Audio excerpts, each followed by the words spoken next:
यदि कोई व्यक्ति जगत का तत्व थोड़ा थोड़ा करके जानना चाहे तो उसे अनंत समय लग जाएगा। अर्थात यह स्पष्ट है कि इस प्रकार सब कुछ जानना एक प्रकार से असंभव है। तब फिर एक एक विषय को अलग अलग जानकर मनुष्य के लिए सर्वज्ञ होने की संभावना कहाँ है। वेदों में यह प्रश्न पूछा गया है, कस्मिन् भगवो विज्ञाते सर्वमिदं विज्ञातं भवति। ऐसी कौन सी वस्तु है जिसका ज्ञान होने पर संपूर्ण ज्ञान प्राप्त हो जाता है। योगी जन कहते हैं, इन सब विशिष्ट अभिव्यक्तियों के पीछे एक सामान्य अमूर्त तत्व है। उसको जान लेने पर सब कुछ जाना जा सकता है। हम अपने शरीर के संबंध में बहुत कम जानते हैं, क्योंकि हम मन को उतनी दूर तक एकाग्र नहीं कर सकते जिससे हम शरीर के भीतर की अति सूक्ष्म गतियों को समझ सकें। मन जब बाह्य विषयों का परित्याग कर देह भीतर प्रविष्ट होता है और अत्यंत सूक्ष्म अवस्था प्राप्त करता है, तभी हम उन गतियों को जान सकते हैं। सूक्ष्म अनुभूति संपन्न होकर हमें देखना होगा कि इस शरीर को चलाने वाली शक्ति कौन सी है और उस शक्ति को अपने वश में लाना होगा।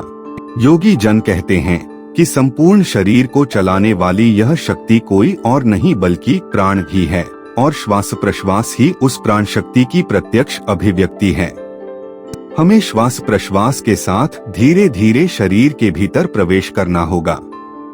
इसी से हम देह के भीतर की सूक्ष्म से सूक्ष्म शक्तियों के संबंध में जानकारी प्राप्त कर सकेंगे और श्वास प्रश्वास पर विजय पाने से हम मन और शरीर के साथ साथ प्राण शक्ति को भी अपने अधीन कर सकते हैं।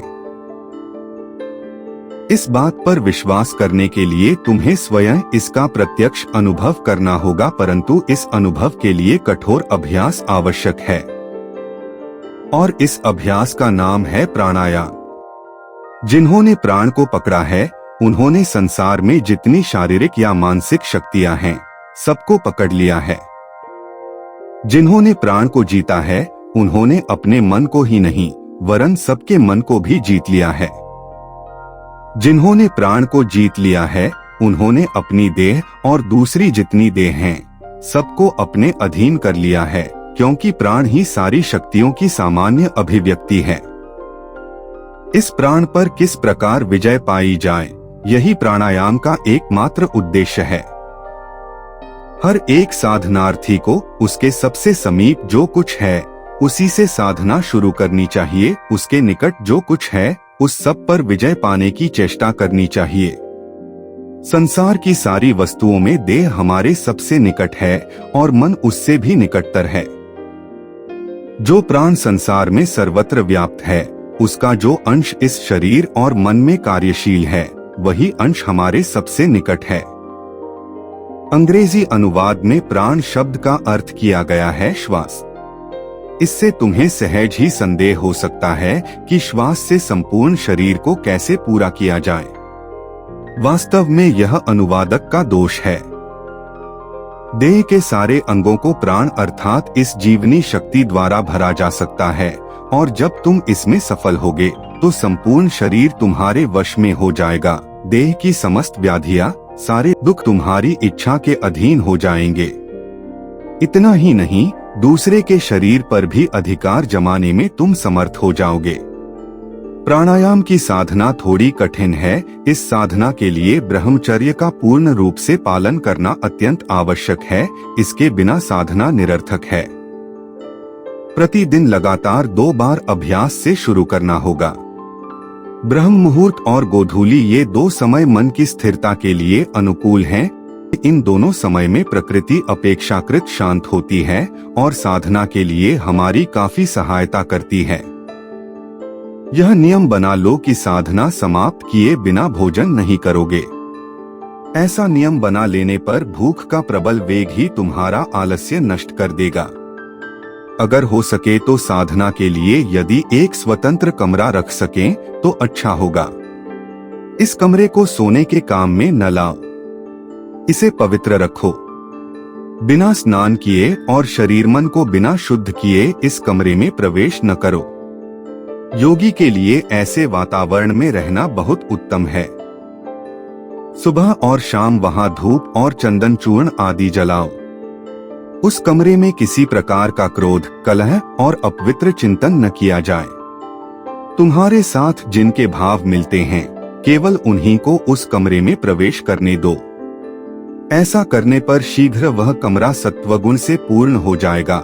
यहाँ तक कि जब किसी प्रकार का दुख या संशय आए अथवा मन चंचल हो तो उस समय उस कमरे में प्रवेश करते ही तुम्हारा मन शांत हो जाएगा।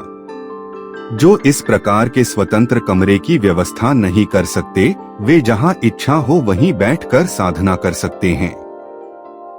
प्राणायाम के लिए एक सुविधाजनक आसन में इस प्रकार बैठना चाहिए कि शरीर के 3 भाग छाती, गर्दन और सिर एक सीध में रहें। अब प्राणायाम साधना की पहली क्रिया इस प्रकार करें। एक निश्चित मात्रा में सांस अंदर लें और एक निश्चित मात्रा में सांस बाहर छोड़ दें। इससे देह संतुलित होगी। कुछ दिन तक यह अभ्यास करने के बाद सांस खींचने और छोड़ने के समय ओंकार अथवा अन्य किसी पवित्र शब्द का मन ही मन उच्चारण करें। भारत में प्राणायाम करते समय हम लोग श्वास के ग्रहण और त्याग की संख्या ठहराने के लिए 1, 2, 3, 4 इस क्रम से न गिनते हुए कुछ सांकेतिक शब्दों का व्यवहार करते हैं। इसीलिए मैं तुम लोगों से प्राणायाम के समय ओंकार अथवा अन्य किसी पवित्र शब्द का व्यवहार करने के लिए कह रहा हूँ। चिंतन करना कि वह शब्द श्वास के साथ लययुक्त और संतुलित रूप से बाहर जा रहा है और भीतर आ रहा है। ऐसा करने पर देखोगे कि सारा शरीर क्रमशः मानो लययुक्त होता जा रहा है और पूर्ण विश्राम की स्थिति में आ रहा है। इस विश्राम की तुलना में निद्रा तो विश्राम ही नहीं। एक बार यह विश्राम की अवस्था आने पर अतिशय थके हुए स्नायु भी शांत हो जाएंगे और तब जानोगे कि पहले तुमने कभी यथार्थ विश्राम का सुख पाया ही नहीं। इस साधना का पहला फल यह देखोगे कि तुम्हारे मुख की कांति बदल रही है। मुख की शुष्कता या कठोरता का भाव प्रदर्शित करने वाली रेखाएं दूर हो जाएंगी। मन की शांति मुख से फूटकर बाहर निकलेगी। साथ ही तुम्हारा स्वर बहुत मधुर हो जाएगा। मैंने ऐसा एक भी योगी नहीं देखा जिसके गले का स्वर कर्कश हो। कुछ महीने के अभ्यास के बाद ही ये चिन्ह प्रकट होने लगेंगे। इस पहले प्राणायाम का कुछ दिन अभ्यास करने के बाद प्राणायाम की एक दूसरी ऊंची साधना ग्रहण करनी होगी। मेरुदंड वाले प्रत्येक प्राणी के भीतर इड़ा, पिंगला और सुषुम्ना नाम की 3 नाड़ियां मौजूद हैं। साधारण जीवों में सुषुम्ना नाड़ी बंद रहती है और इसके भीतर किसी तरह की क्रिया का अनुभव नहीं किया जा सकता। मेरुदंड के सबसे निचले भाग में कुंडलिनी शक्ति विराजमान है। इस दूसरे प्राणायाम का उद्देश्य इस कुंडलिनी शक्ति को जगाना है, जिसके जागने पर सुषुम्ना नाड़ी का द्वार खुल जाता है। यह सुषुम्ना द्वार खुलने पर उसके भीतर से जब प्राणायाम क्रिया द्वारा शक्ति प्रवाह ऊपर चढ़ता है तब चित्त उच्च से उच्चतर भूमि पर उठता जाता है और अंत में हमारा मन एक अतीन्द्रिय अतिचेतन अवस्था प्राप्त कर लेता है। वहां तर्क नहीं पहुंच सकता। इस कुंडलिनी शक्ति को जगाने वाला और सुषुम्ना द्वार को खोलने वाला यह दूसरा प्राणायाम इस प्रकार है। अंगूठे से दाहिना नथुना बंद करके बाएं नथुने से धीरे धीरे वायु भरो। फिर अंगूठे और तर्जनी से दोनों नथुने बंद कर लो और सोचो मानो तुम स्नायु प्रवाह को नीचे भेज रहे हो और सुषुम्ना के मूल देश में आघात कर रहे हो। कुछ देर इस वायु को धारण करने के बाद अंगूठा हटाकर दाहिने नथुने द्वारा वायु बाहर निकालो। फिर बायां नथुना तर्जनी से बंद रखते हुए दाहिने नथुने से धीरे धीरे वायु भरो और फिर दोबारा दोनों नासिका छिद्रों को बंद कर लो। फिर पहले की भांति कुछ देर इस वायु को धारण करने के बाद बाएं नथुने से वायु बाहर निकाल दो। मात्रा की दृष्टि से यहाँ 4 सेकंड तक वायु भरो, 16 सेकंड बंद करो और फिर 8 सेकंड में वायु बाहर निकाल दो। इससे एक प्राणायाम होगा। इस क्रिया को करते समय मूलाधार में स्थित उस कुंडलिनी शक्ति पर मन स्थिर करे रखना। इस प्रकार की कल्पना से तुमको साधना में बड़ी सहायता मिलेगी। यहाँ 4 सेकंड से आरंभ करके धीरे धीरे मात्रा को बढ़ाना अच्छा होगा। इसके पश्चात एक तीसरे प्रकार के प्राणायाम का अभ्यास करना चाहिए जो इस प्रकार है। धीरे धीरे श्वास भीतर खींचो फिर तनिक भी देर किए बिना धीरे धीरे वायुरेचन करके बाहर ही श्वास कुछ देर के लिए रोके रखो। संख्या पहले के प्राणायाम की तरह है। पूर्वोक्त प्राणायाम और इसमें भेद इतना ही है कि पहले के प्राणायाम में सांस भीतर रोकनी पड़ती है और यहाँ बाहर। इसका सवेरे 4 बार और शाम को 4 बार अभ्यास करो। बाद में धीरे धीरे समय और संख्या बढ़ा सकते हो। तुम क्रमशः देखोगे कि तुम बहुत सहज ही यह कर रहे हो और इससे तुम्हें बहुत आनंद भी मिल रहा है। अतएव जब देखो कि तुम यह बहुत सहज ही कर रहे हो, तब बड़ी सावधानी और सतर्कता के साथ संख्या 4 से 6 बढ़ा सकते हो। अनियमित रूप से साधना करने पर तुम्हारा अनिष्ट हो सकता है। उपर्युक्त 3 प्रक्रियाओं में से पहली और अंतिम क्रियाएं कठिन भी नहीं और उनसे किसी प्रकार की विपत्ति की आशंका भी नहीं। पहली क्रिया का जितना अभ्यास करोगे उतना ही तुम शांत होते जाओगे। उसके साथ ओंकार जोड़कर अभ्यास करो। देखोगे जब तुम दूसरे कार्य में लगे हो तब भी तुम उसका अभ्यास कर सकते हो।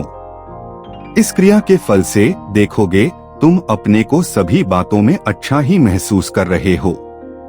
जो दिन में केवल 1 या 2 बार अभ्यास करेंगे उनके शरीर और मन कुछ स्थिर भर हो जाएंगे और उनका स्वर मधुर हो जाएगा।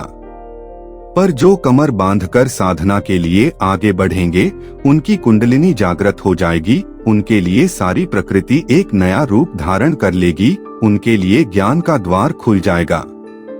तब फिर ग्रंथों में तुम्हें ज्ञान की खोज न करनी होगी। तुम्हारा मन ही तुम्हारे निकट अनंत ज्ञान विशिष्ट पुस्तक का काम करेगा। इस प्राणायाम में सिद्ध होने पर हमारे लिए मानो अनंत शक्ति का द्वार खुल जाता है। जब योगी सिद्ध हो जाते हैं तब प्रकृति में ऐसी कोई वस्तु नहीं जो उनके वश में न आ जाए। यदि वे देवताओं का आह्वान करेंगे तो वे उनकी आज्ञा मात्र से उपस्थित होंगे। यदि मृत व्यक्तियों को आने की आज्ञा देंगे तो वे तुरंत हाजिर हो जाएंगे। प्रकृति की समुदाय शक्ति उनकी आज्ञा से दासी की तरह काम करने लगेगी। अज्ञ जन योगी के इन कार्यकलापों को अलौकिक समझते हैं। जगत के सभी महान पैगंबरों का प्राण पर अत्यंत अद्भुत संयम था, जिसके बल से वे प्रबल इच्छा शक्ति संपन्न हो गए थे। वे अपने प्राण के भीतर अति उच्च कंपन पैदा कर सकते थे और उसी से उन्हें समस्त संसार पर प्रभाव विस्तार करने की क्षमता प्राप्त हुई थी।